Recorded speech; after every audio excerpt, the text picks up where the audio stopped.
लिए ऐसा एक माहौल बना दे। तो आपकी एक और जोरदार तालियों के लिए साथ मैं मंच पर आमंत्रित कर रहा हूं रानी बेरवा। ए मेरे वतन के लोगों, जरा आंख में भर लो पानी, जो शहीद हुए हैं उनकी आज रानी की जुबानी वो कहानी।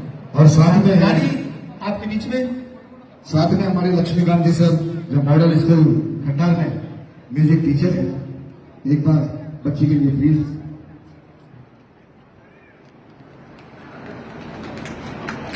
आपकी एक बार जोरदार तालियों के साथ।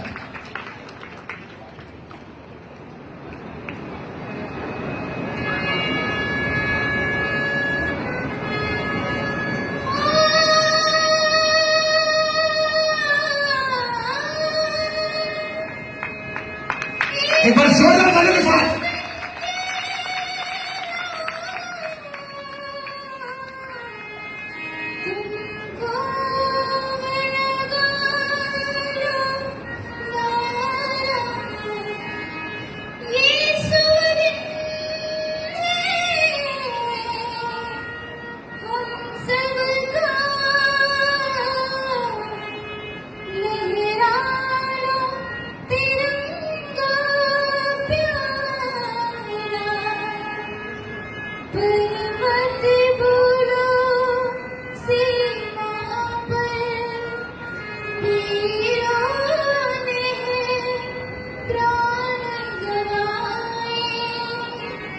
कुछ याद भी करना,